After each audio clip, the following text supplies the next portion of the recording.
ഏത് ചർച്ചയിൽ വന്നാലും മുട്ടുന്ന സമയത്ത് അദ്ദേഹം എന്നെ സംബന്ധിച്ച് മുള്ളും മുനയും വെച്ച് രണ്ട് പരാമർശം നടത്തിയിട്ട് അങ്ങ് പോകും. അദ്ദേഹം കരുതുന്നത് പിന്നെ ഞാൻ അതിൽ പിടിക്കും അല്ലെങ്കിൽ വിഷയത്തിലേക്ക് വരില്ല എന്നാണ്. ഞാൻ സാധാരണ അതിന് മറുപടി പറയാറില്ല. അപ്പൊ അദ്ദേഹം കരുതുന്നത് ഇത് തന്നെ തക്കമെന്നാണ്. എന്ത് മര്യാദകേടാണ് ഈ പറയുന്നത്? പിതൃശൂന്യം എന്ന് പറയാറില്ല, കുറെ കാലമായാലും തുടങ്ങിയിട്ട്. എന്താ ഇത്?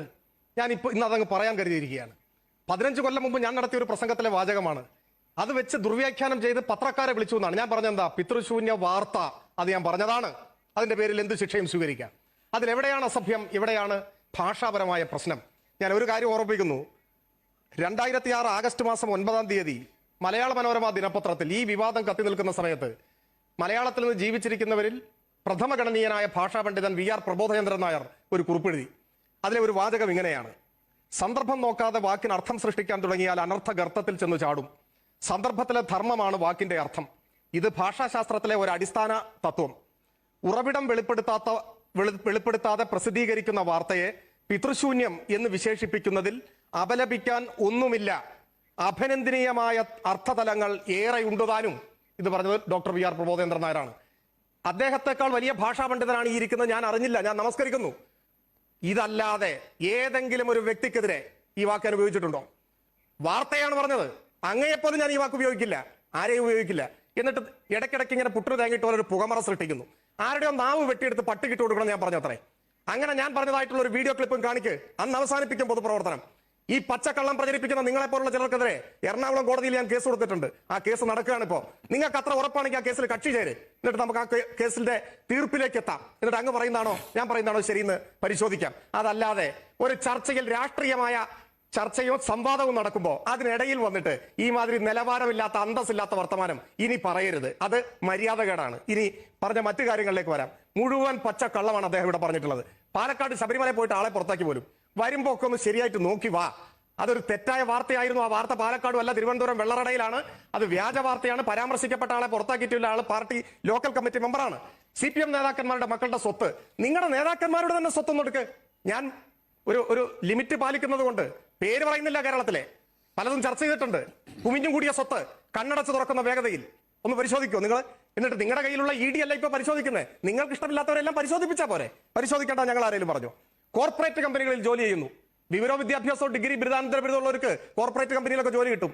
CPM തീരുമാനിച്ചിട്ടുണ്ടോ മക്കൾ കോർപ്പറേറ്റ് കമ്പനിയിൽ ജോലി ചെയ്യരുതെന്ന്?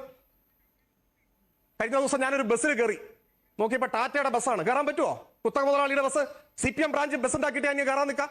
നിങ്ങൾ എന്ത് വിധണ്ട വാദമാണ് പറയുന്നത്? നിങ്ങൾ ഏത് യുഗത്തിൽ ജീവിക്കുന്ന ആളാണ്? പ്ലീനം രേഖ, ആ പ്ലീനത്തിൽ പങ്കെടുത്ത ഒരാളാണ് ഞാൻ.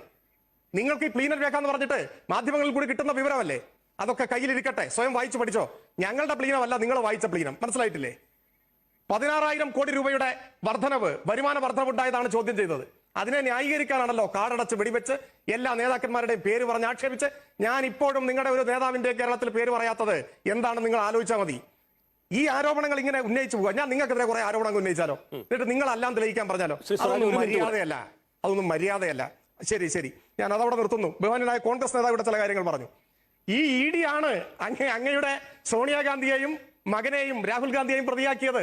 ഈ ED ആണ് ചിദംബരത്തെയും കാർത്തി ചിദംബരത്തെയും പിടിച്ച് ഉള്ളിലിട്ടത്. അത് മോശം EDയും കേരളത്തിലെ വിശുദ്ധ ED ആണോ? 2 ED ഉണ്ടോ?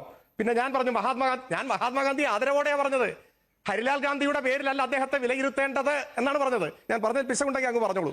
പിന്നെ അങ്ങ് പറഞ്ഞു മുൻ മുഖ്യമന്ത്രിയുടെ കുടുംബാംഗങ്ങളെ അപമാനിച്ചുകൊണ്ടുള്ള എത്രയോ വീഡിയോ ക്ലിപ്പുകൾ ഉണ്ട്, ഞാൻ സംസാരിക്കുന്നുണ്ടെന്ന് അങ്ങ് പറഞ്ഞു എന്നാണ് ഞാൻ കേട്ടത്.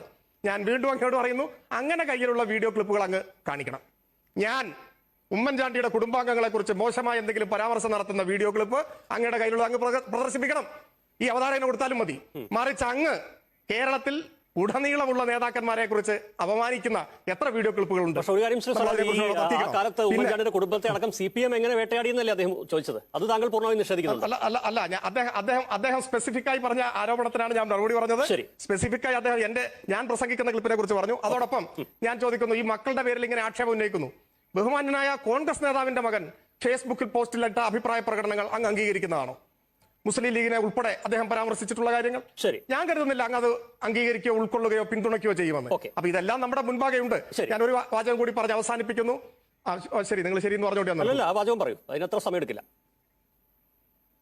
ഞാൻ പറഞ്ഞത്, ഒരു ചർച്ച നാം ചർച്ചയിൽ ഉന്നയിക്കുന്ന വിഷയങ്ങളെ സംബന്ധിച്ചാണ് സംവദിക്കുന്നത്.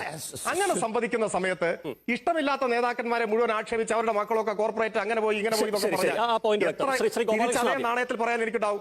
പ്രമോദ് മഹാജൻ കൊല്ലപ്പെട്ടത് എങ്ങനെ ചോദിച്ചാൽ ഓക്കേ. അതിന്റെ കാരണം ചോദിച്ചാൽ ബി.ജെ.പി. നേതാവ് എന്ത് ശ്രീ പറയും? സ്വരാജ്, ശ്രീ ഗോപാലകൃഷ്ണൻ, അത് മുതലിങ്ങനെ ഒരു തുടങ്ങും. മിനിറ്റ്. ഞാൻ സമയത്തിന് കുറച്ച് കുടുംബത്തെക്കുറിച്ച് ക്ഷമിക്കാം. പ്രസംഗിച്ച് ശരി ശരി ശരി ശരി.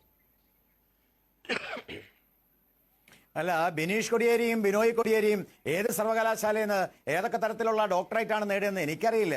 പിന്നെ പറഞ്ഞുപോയ ചില വാക്കുകൾ പിന്നീട് ആവർത്തിക്കുമ്പോൾ അത് കേൾക്കുമ്പോൾ നീരസം ഉണ്ടാവും. പറഞ്ഞുപോയത് എവിടെയാണെന്നൊക്കെ സ്വയം ചിന്തിച്ചാൽ മതി. പത്രമാധ്യമങ്ങളിലൂടെയാണ് ഞങ്ങളൊക്കെ ഇത് അറിയുന്നത്. പത്രമാധ്യമങ്ങൾ മുഴുവനും തെറ്റാണ് എന്ന് സ്വയം വിലയിരുത്തുകയാണെങ്കിൽ ഞാൻ മാത്രം കേമനെന്ന് വിചാരിക്കുന്നവർക്ക് ഒരുപക്ഷെ അങ്ങനെ വിചാരിക്കാം. ഞങ്ങളൊക്കെ പാവങ്ങൾ പത്രങ്ങൾ വായിച്ചും മാധ്യമത്തിൽ വരുന്ന വാർത്തകൾ വായിച്ചു നോക്കിയാണ് കാര്യങ്ങൾ മനസ്സിലാക്കുന്നത്. പിന്നെ ഇപ്പൊ ഒരു കാര്യം ഞാൻ സംസാരിക്കും. നിങ്ങൾ പറയുമ്പോ ഞാൻ മിണ്ടിയിട്ടില്ല.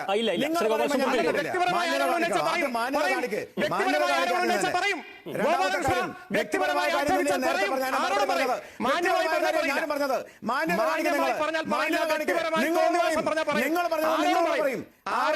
ഇങ്ങോട്ട് വേണ്ട.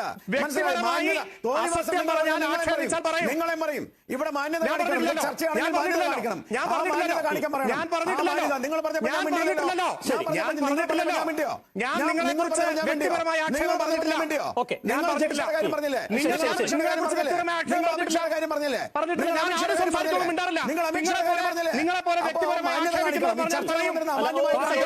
ആവേശം കൊണ്ടൊന്നും വേണ്ട. ആവേശം കൊണ്ടൊന്നും ഇങ്ങോട്ട് വേണ്ട.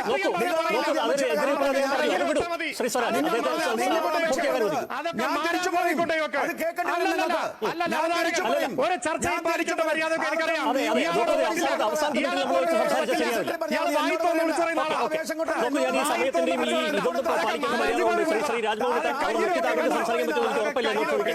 കള്ളമല്ലേ നിയമസഭയിൽ വർത്താനം പറയുന്നത്? നിയമസഭയിൽ അത് കേൾക്കേണ്ടി വരും. ക്ഷമിക്കുക, അവസാനിപ്പിക്കുകയാണ്. നന്ദി ശ്രീ രാജ്മോഹൻ ഉണ്ണിത്താൻ. ശ്രീ സ്വരാജ്.